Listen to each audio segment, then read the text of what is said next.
r/NoSleep. If you see her standing in your backyard, don't let her in. In our town, there's a local legend about the lady in white. People say she only appears when you're alone, and always just outside your house, staring in through your back door or window. She's harmless, the legend says, as long as you don't invite her in. I'd always thought it was a ghost story, told to spook people from late-night walks around the neighborhood. But last week, I found out the truth.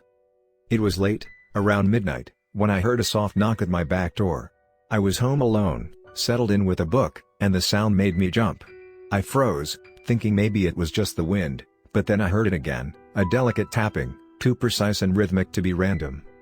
Against my better judgment, I went to the kitchen, my eyes fixed on the back door. And there she was, standing on the other side of the glass, just as people had described her, dressed in a pale, flowing gown, her face partly hidden under a dark veil. She didn't knock this time, she just stood there, motionless, as if waiting for me to do something. My heart raced. I wanted to scream, to run, but something about her kept me rooted in place. I remembered the stories, don't let her in, no matter what. So, I turned off the kitchen light and backed away, hoping she would disappear. But she didn't leave. Over the next hour, she simply stayed there, waiting, her face obscured, her figure barely lit by the streetlights outside. I tried to ignore her, even put on some music to drown out my fear, but then I heard a voice, a soft, fragile whisper, coming from the back door. "Please. Let me in. It's cold." Her voice was soft, almost gentle, but it had a hollow, unnatural echo, as though the words were being pulled from somewhere deep and dark. I tried to ignore it, but every few minutes, I'd hear her voice again, closer each time. "Please. I'm so very cold." I locked myself in my bedroom, but I could still hear her. The whispering was louder now, pleading, insistent. I closed my eyes, trying to block her out. At some point, I must have fallen asleep, because the next thing I remember was waking to complete silence. I crept back downstairs, cautiously peeking out the window. She was gone. Relief flooded over me, until I noticed a small note, slipped just beneath the back door. It read, "Thank you for letting me in." A chill washed over me. I knew I hadn't opened the door, yet I couldn't shake the feeling that something was now inside my house. Over the next few days, I started noticing little things out of place, my books rearranged, the back door left slightly ajar, the lights flickering at odd times. Once, I woke up in the middle of the night and swore I saw a shadow standing in the corner of my room, only to blink and find it gone. The worst part? I've started seeing her reflection in mirrors around the house. She's not always there, but every now and then, just behind my shoulder, I'll catch a glimpse of her standing, veiled and silent, waiting for me to turn around. And every time I do, she's gone. Just an empty, quiet room behind me. They say the lady in white only waits at the door. They never warned what might happen if you accidentally let her in. Now, I can't shake the feeling that she's waiting for something else. Something I don't even want to imagine. So, if you ever see her outside your window, whatever you do, don't look too long and don't ever open the door. Because once she's inside, she never truly leaves. After that first week, the disturbances around my house became worse. Every night, I would hear soft footsteps echoing down the hall or faint whispers in rooms I knew I had locked up tight. And the worst of all were the mirrors. She was always there, a fleeting glimpse in the bathroom mirror or the hallway reflection, sometimes appearing only for a fraction of a second. I'd catch her watching me, her head tilted, veiled face peering out as if studying my every move. One night, as I was brushing my teeth, I glanced up and saw her closer than ever before, standing right behind me in the mirror. I froze, unable to breathe. Her veil had shifted, and beneath it, I could make out empty, sunken eyes, staring right into mine. She whispered again, the sound chilling me to my core. "Thank you for letting me in." I spun around, but she wasn't there. Just an empty bathroom, silent and still. After that, I started feeling her presence in my room at night. I'd wake up to the sensation of cold fingers brushing across my face, or the faintest impression of weight pressing down on the bed beside me. Each time, I'd bolt upright, heart racing, only to find nothing but darkness. The lady in white was getting bolder, closer, like she was claiming more of my space, of my life. One night, I woke to find her standing at the foot of my bed. I tried to scream, but my voice caught in my throat, frozen with fear. She slowly leaned down, her veil brushing my face as she whispered, "It's so lonely here. Won't you come with me?" My body went cold, and for a moment, I felt a pull, like something was reaching out from the shadows, trying to drag me down into a dark, empty place. I felt myself slipping, as if I was about to fade from the world around me. Just when I thought I would be lost, my phone buzzed, snapping me back. The light from the screen cut through the darkness, and she was gone. The next morning, I decided I couldn't stay in the house any longer. I packed up, planning to stay with a friend for a while. As I was leaving, I glanced at the back door where I'd first seen her. There, scratched faintly into the glass, were the words, "See you soon." That night at my friend's house, I felt safer, surrounded by people and away from the eerie silence of my own home. But just as I was beginning to relax, my phone buzzed with a message from an unknown number. It was a picture of my living room. The lights were off, and everything was cast in shadow, but I could see her silhouette standing by the mirror, staring directly at the camera.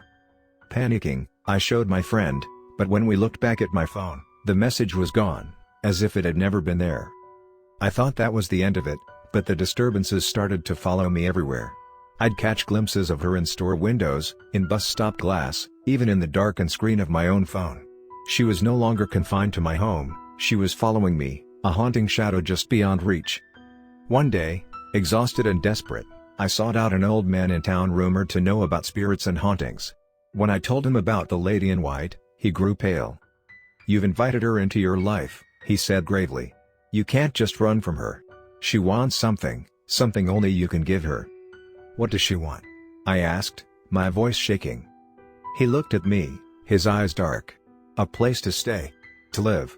If she's invited in, she sees you as her replacement." I stared at him, horrified. "Is there a way to get rid of her?" "There is one way," he said slowly. "Return to where you first saw her. Don't look away, no matter what you see. You must confront her directly, and make her leave." That night, trembling with fear, I went back to my house and stood by the back door. I knew she'd be waiting. Sure enough, as I stared into the dark glass, her veiled face appeared, watching me from the other side. I took a deep breath and spoke, my voice barely a whisper. "You're not welcome here. You have to go." Her expression shifted, the edges of her veil curling up in what looked like a grim smile. Slowly, she raised her hand and pressed it against the glass. "I was here long before you," she murmured. "And I will be here long after." But I held my ground, repeating, "Leave. You don't belong here." The glass began to fog, and her face twisted in anger. "Hello," guttural scream escaped her lips, filling the air around me, rattling the walls. The lights flickered, and for a moment, I felt her cold hand press against my chest, as though she was trying to pull my very soul from my body. Then, as suddenly as it had begun, the room went silent. She was gone, her presence lifting from the house. I collapsed to the floor, exhausted but relieved. I moved out shortly after, leaving the house vacant and untouched. I didn't want to risk her coming back.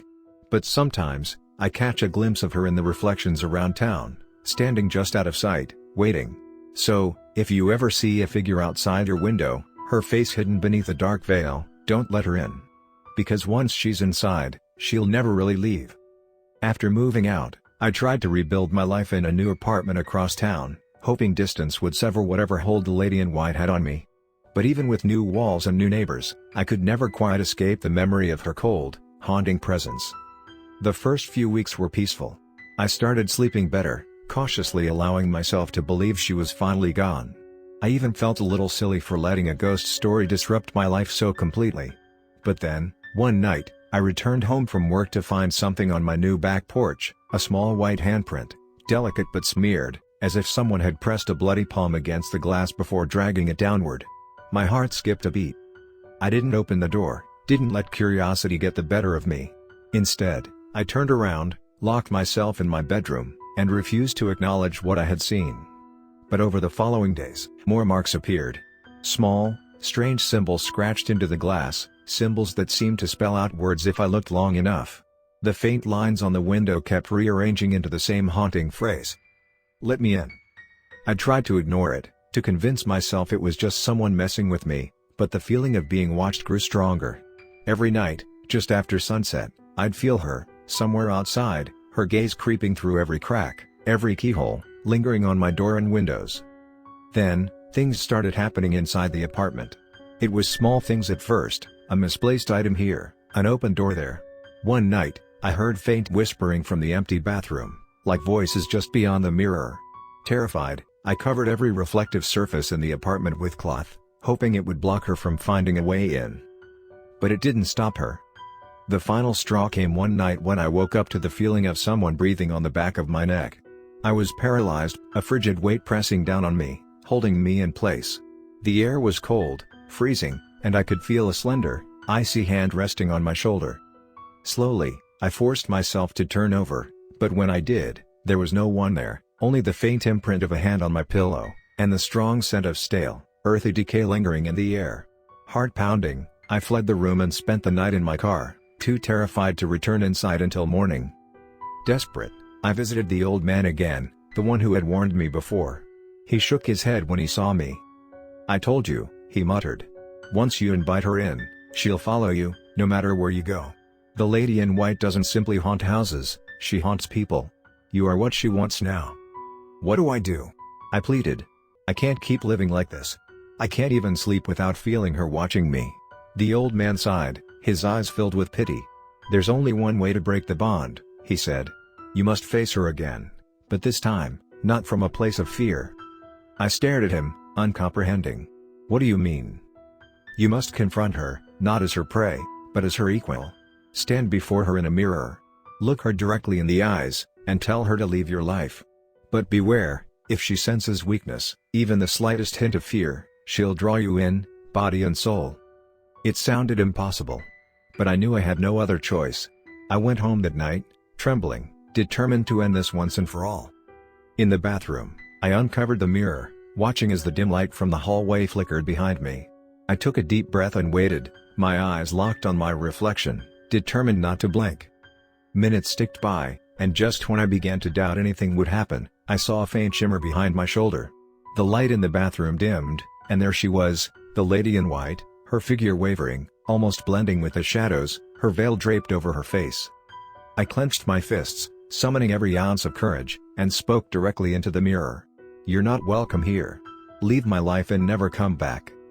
Her head tilted, that eerie smile spreading beneath the veil, and for a moment, I felt the temperature drop as her cold, bony fingers brushed against my arm.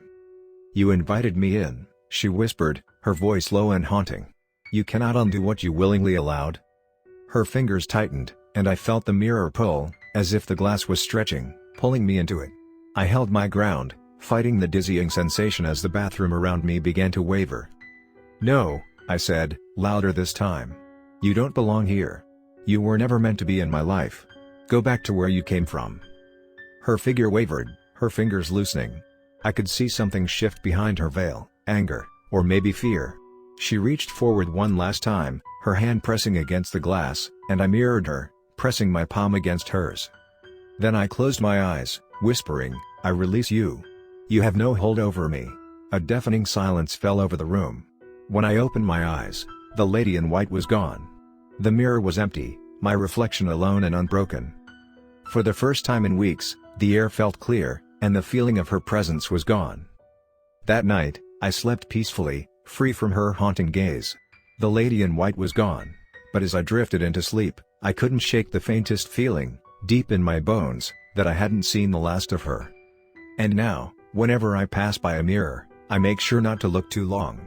Because sometimes, in the corner of my eye, I swear I see a figure, a faint outline, veiled and waiting, lurking just beyond the glass, biding her time for the moment I might falter.